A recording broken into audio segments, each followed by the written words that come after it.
विद्यार्थियों, आज के इस व्याख्यान में हम मनु के परराष्ट्र नीति संबंधी विचारों के अंतर्गत दूसरे सिद्धांत षाटगुण्य नीति और उसके उपायों का अध्ययन करने जा रहे हैं।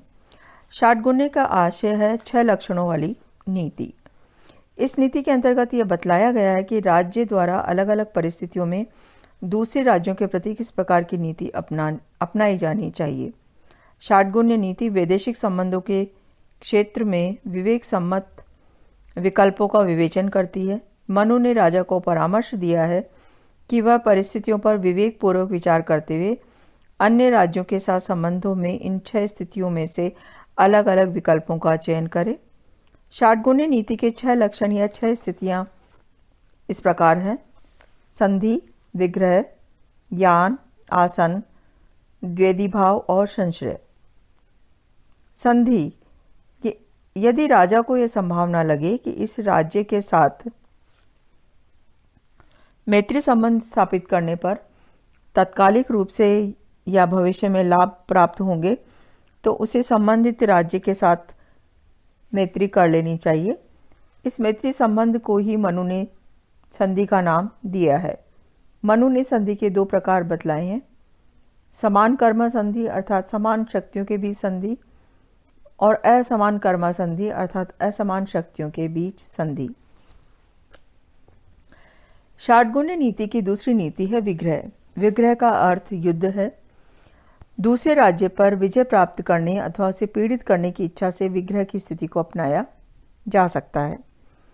मनु ने राजा को परामर्श दिया है कि विग्रह की स्थिति को तभी अपनाया जाना चाहिए जबकि राज्य की सभी स्थितियां अनुकूल हो। मनुस्मृति में विग्रह के 2 भेद बतलाए गए हैं।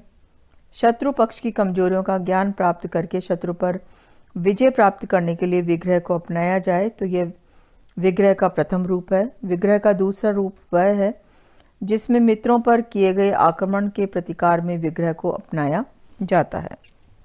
तीसरी नीति है यान। यान का अर्थ है वास्तविक आक्रमण। विग्रह और यान में मात्र स्तर का ही भेद है। यान विग्रह से कुछ आगे है। विजय की इच्छा से अथवा दूसरे पक्ष को पीड़ित करने के लिए यान की स्थिति को अपनाया जा सकता है। यान की स्थिति तभी अपनाई जानी चाहिए जबकि राजा अपनी स्थिति को सुदृढ़ देखे तथा उसे यह विश्वास हो जाए कि शत्रु पक्ष निर्बल स्थिति में है। मनु ने यान के 2 भेद बतलाए हैं। जब शत्रु को आपत्तिग्रस्त देखकर समर्थ राज्य अपने ही बलबूते पर आक्रमण करता है तो यह यान का प्रथम रूप है, लेकिन जब आक्रमणकर्ता राज्य स्वयं समर्थ न हो और वह मित्र की सहायता लेकर आक्रमण करे तो यान का यह दूसरा रूप होता है।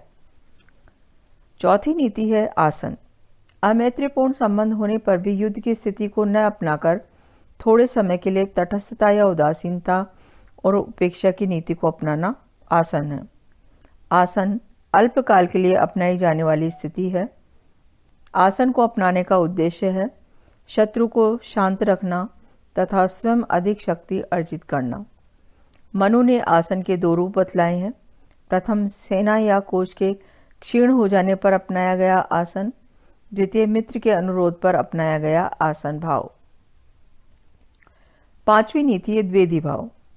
द्वेधी भाव की व्याख्या मनु ने कौटिल्य से भिन्न रूपों में की है। मनु के अनुसार द्वेधी भाव अपने से अधिक शक्तिशाली शत्रु से रक्षा के लिए अपनाई जाने वाली रणनीति का एक रूप है। मनु का राजा को परामर्श है कि यदि वह शत्रु को स्वयं से अधिक शक्तिशाली समझे तो वह अपनी सेना को 2 भागों में बांट ले।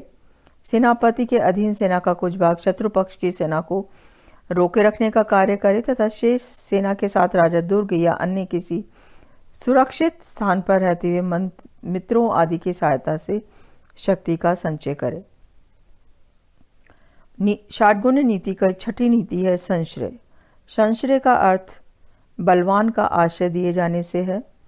यदि राजा द्वेधी भाव की रणनीति अपनाकर भी अपनी रक्षा कर पाने में असमर्थ हो तो उसे बलवान राजा का आश्रय लेना चाहिए, पर यह ध्यान रखा जाना चाहिए कि जिस राजा का आश्रय लिया जा रहा है वह शत्रु से अधिक बलशाली हो। यदि आश्रय के लिए इतना बलवान राजा न मिले तो सबल शत्रु का ही आश्रय लेना उचित है। मनु की ये षाटगुण्य नीति यथार्थ तथा वास्तविक है। न कि कोरी स्वप्न लोकीय। मनु की यह षाटगुण्य नीति इतनी तार्किक है कि सभी राज्य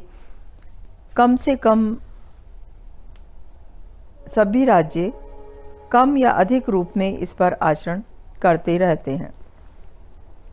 मनु के परराष्ट्र नीति संबंधी विचारों में ही एक और महत्वपूर्ण पक्ष है उपाय। उपाय का आशय है वह साधन या तरीका जिसे विदेश नीति के सफल संचालन के लिए अपनाया जाता है। ये अन्य भारतीय आचार्यों की भांति मनु ने भी 4 उपायों का विधान किया है: साम, दाम, दंड और भेद।